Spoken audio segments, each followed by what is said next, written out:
Good evening, Vestige woman. Sorry about the technical difficulty. We had a problem with the power supply, but we are back and we are going to get straight into it. Like I said, our topic tonight is career identity, still stemming from the theme of identity. We've been speaking about identity over the past few weeks. And okay, I see Sheree is in. Welcome, Sheree. Just let me know, ladies, when you are in. The other ladies, if you are in as well, and if the sound is okay, if you can hear me well enough, so that we can just see if everything is working well. Yes, we are connected now to the power supply, and we should be having no more difficulty. So yes, ladies. Like I said, I'm always excited to be here and to discuss on the different topics that I've chosen. The theme identity is very personal to me. It took, like I've shared with you on maybe an odd occasion, how I came into knowing who I am, what I want, what I don't want, what I like, what I don't like, people that played a part in attaining or achieving that goal. So it is very based on what I just said. It's very important that you also align yourself to and connect to the right people. Being with the wrong crowd, being with the wrong people can really influence you in a negative way. And if you're on a journey of growth and development, you want to grow and develop into greater things. You want to achieve greater things. You want to see growth in your life from where you are to where you are going. And so when you reflect back, like I do from time to time, I like to in the beginning of the year, I like to take a look at my life and look at where I'm at. Not not for the sake of New Year's resolutions. I'm past the stage of putting out New Year's resolutions because we never work towards that, and so we never attain it. So come the end of the year when you have to do your New Year's resolution for the next year, then you look at like, but I haven't even achieved last year's New Year's resolutions, So with with putting out goals, you need to actualize them. You need to be deliberate and put steps in place so that you can achieve those things. And so what I've done is I started doing is I started thinking what it is that I would like to achieve for this year. And I would think about deliberate ways what to do. So if I want to if I want to read a book, one book per month. Let's, for instance, say I want to read one book per month. Then the steps that I need to put in place is to think or to say, okay, if I want to read one book a month, and these are all the things that consumes my time on any given day. So how do I slot one or two or three or four, couple of chapters into my day, included in everything else that I'm doing? So I have to be deliberate. I have to set time aside. I have to make a decision to say between this and this hour, I dedicate in reading one, two, or few chapters, because by this time of the month, I would want to be finished with the book and start a new book or start another project. So you have to be deliberate in things that you want to achieve, in putting these steps towards achieving those goals. So, so yeah, like I said, the topics and the theme are very personal to me, and I will always speak from a place of experience. And if I don't have experience in that area, I will do the necessary research because I believe in valuable content, in stuff that you can relate to, stuff that can add value to your life. Not thumb sucking, but really just bring real valuable content that can help us grow in the areas that we are looking to grow. So, like I said, we are talking about career identity, and from that topic, you can only but think career identity speaks about your identity in your workplace as it pertains to your career, or what you want to achieve in the workplace. And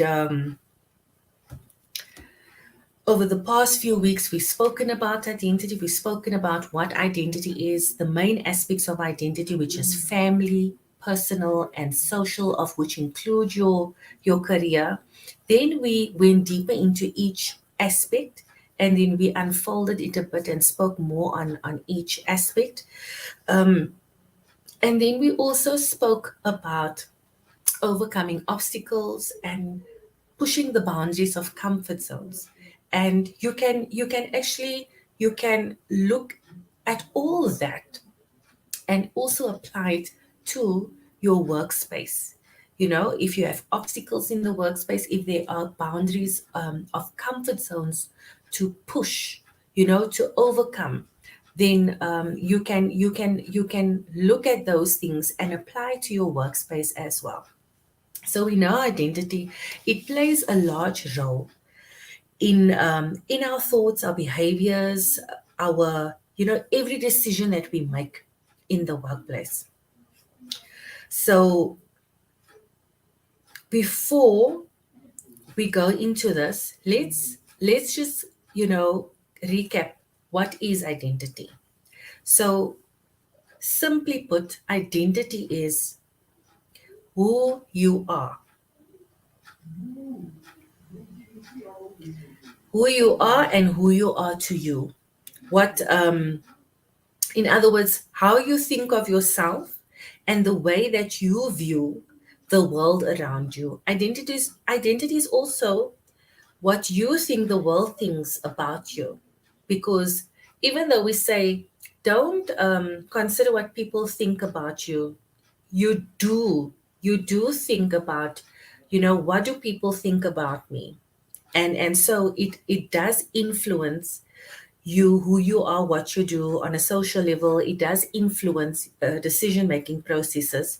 So in that aspect, it does. Identity is also part of who the world, what you think the world thinks about you. Your identity is your opinion in every aspect of you, your skills, your passions, your looks, your personality, etc. It's your subjective viewpoint of yourself. So that is your identity. When we think of identity in our personal lives, it's easy sometimes to peg and to peg the things we are great at and things that we might require a little improvement. But when we find our identity in our career, it's a little more difficult. So this is something that Shannon Rollins wrote, and I am just I'm just highlighting things from this article from Shannon Rollins. She says, but we find our identity in our career. Sorry, let me backtrack there. But when we find our identity in our career, it's a little more difficult, like we said. So it's time to decide who you truly are in the workplace so you can leverage your strengths and your talents and start feeling excitement. When last did you feel excited to go to work? When last did you feel excited about a task that you need to undertake, a project that you need to maybe head up? I know today it was one of those difficult days in the office for me. I was highly annoyed by a certain task that I had to undertake. And everything else that happened, that came from family, that came from, from all aspects, started annoying me, even though nothing that those people were doing could annoy me, but everything else annoyed me because of this one thing that I felt I wish that this part of my life was over and I can move on. I had never felt so annoyed in a very long time. But thank you for encouraging colleagues and that can ground you and that can, just give you that bit of peace of mind to say, you know what, this is just a test. This is just an obstacle reminding me of the message I brought 2 weeks ago about overcoming obstacles. And so I could then navigate through that process. Anyway, so I think tomorrow I would feel a bit more excited to go to work because now we've overcome a very big part of this obstacle today. So anyway, as I was saying, when last did you feel excited to go to work? And it's not easy when you don't know what your identity is within your career space. But we are here to help and we are here to look at ways to improve that. So let's do this together. Ladies, we all have something that we stand out for.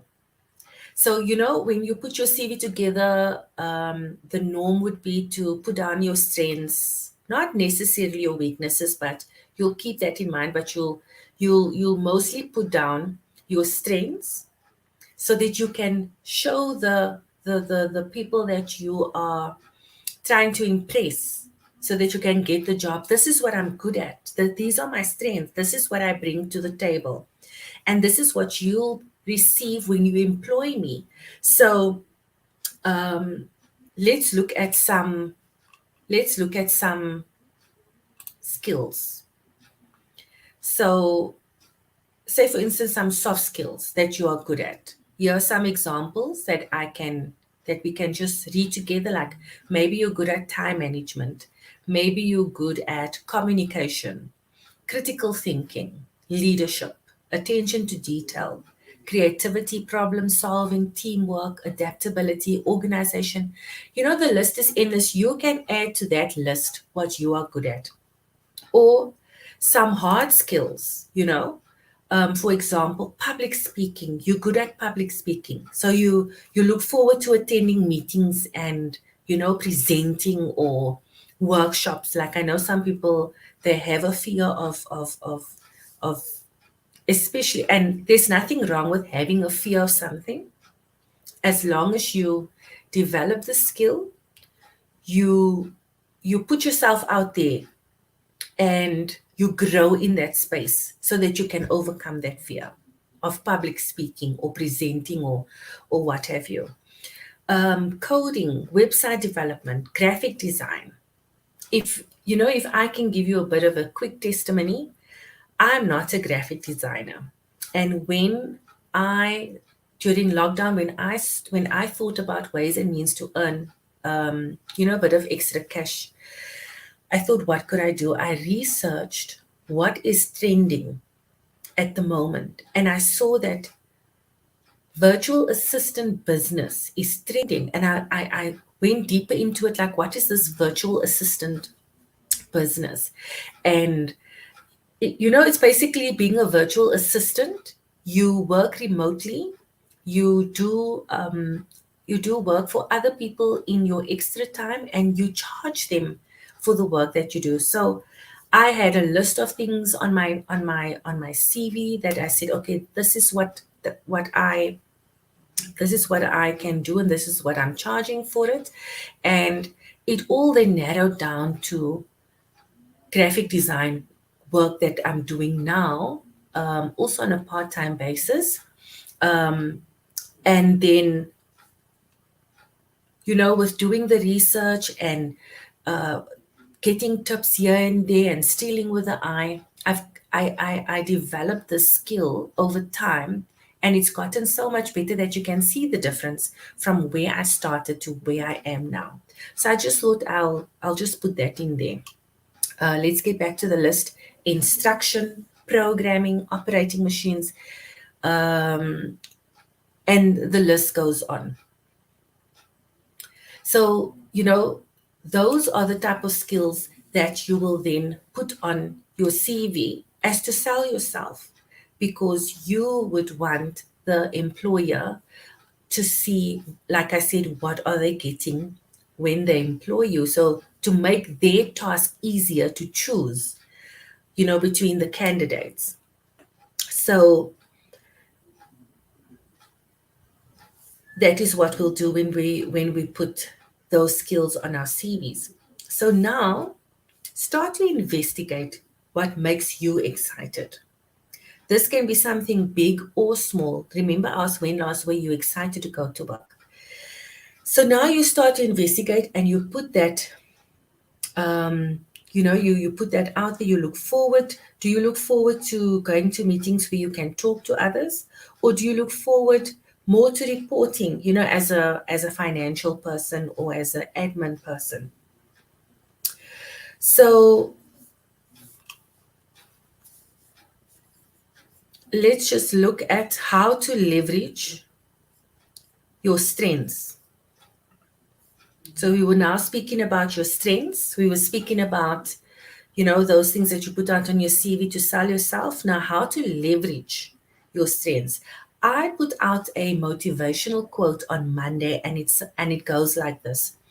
Companies need employees with different skill sets to better their organizations. The strengths you bring to the workplace are an advantage for both you and your employer. Once you learn to leverage those skills, you can set professional goals and find the best role to complement the strengths you bring to the workplace. So, why is it important to leverage your skills in the workplace? It's important to leverage your skills or your strengths in the workplace so that you can thrive in your role. It's important to love what you're doing. You are never going to enjoy if your role, if you don't love what you're doing. If you're not thriving, it's going to frustrate you. You're going to feel stuck. You're going to get frustrated, and then you are going to feel that you need to look for another job.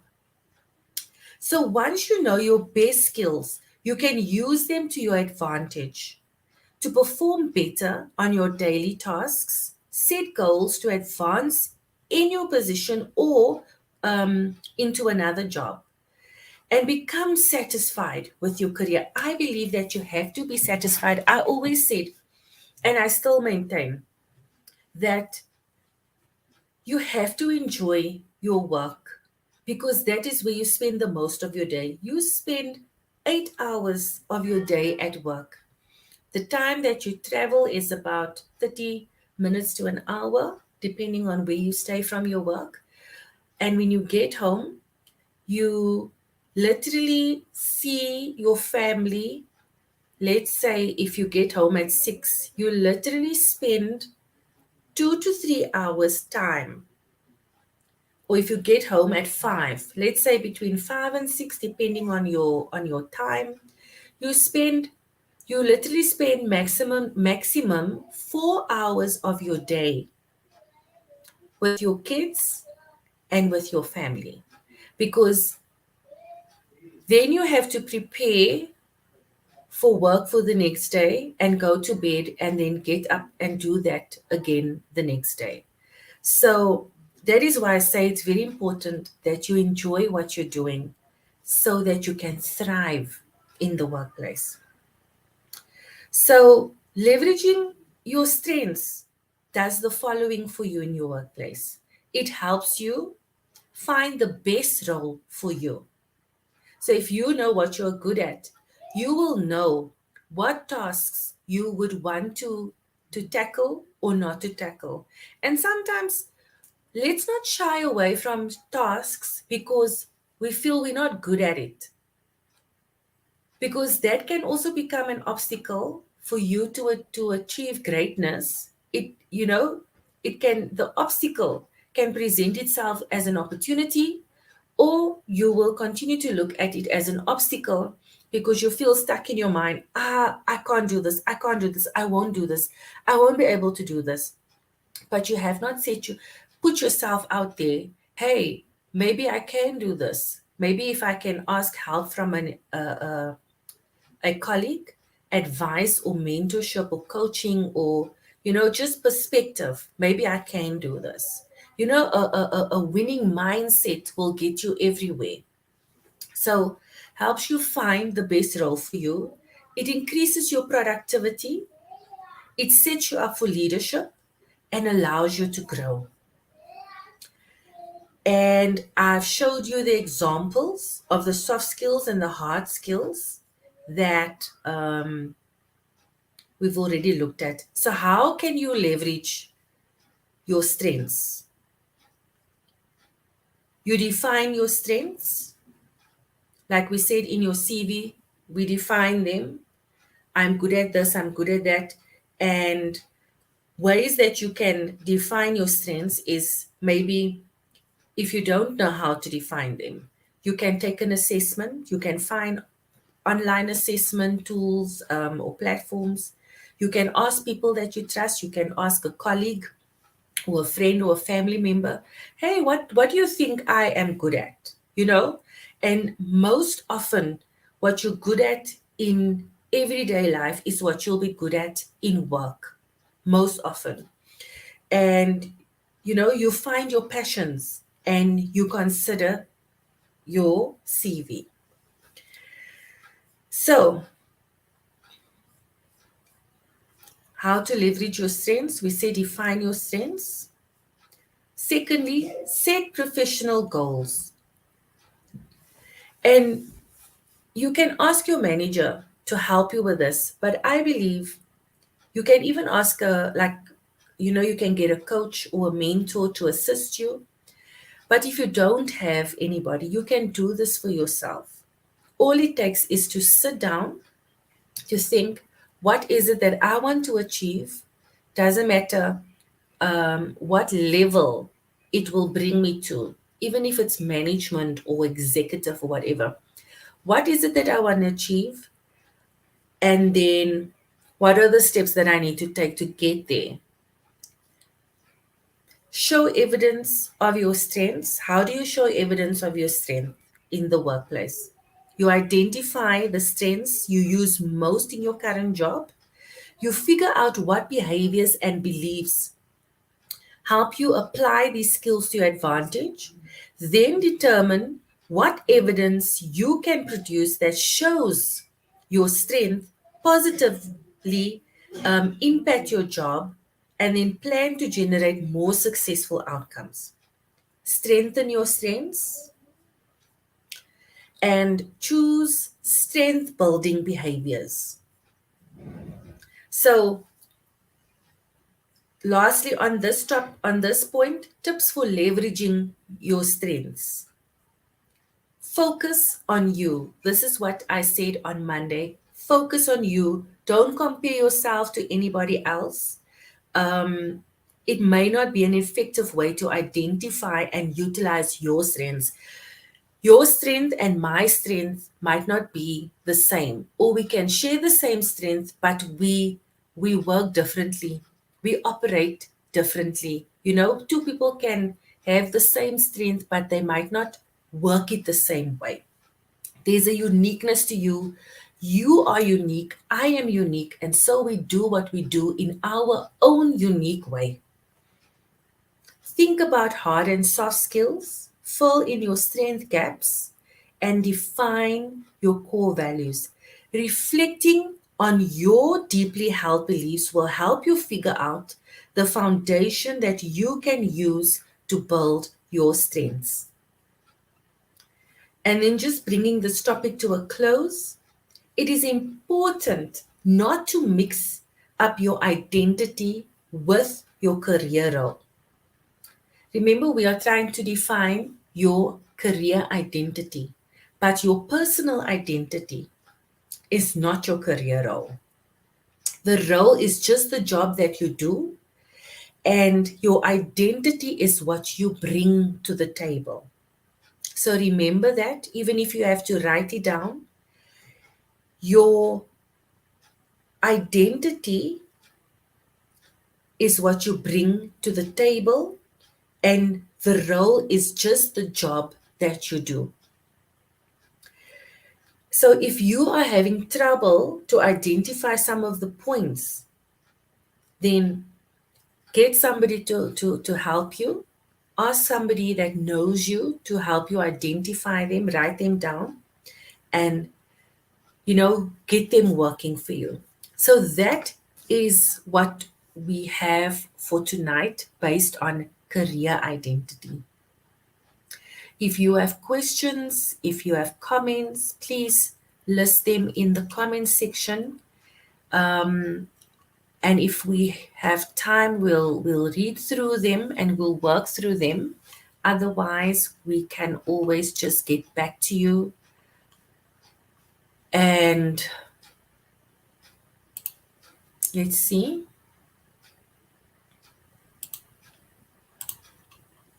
Yes.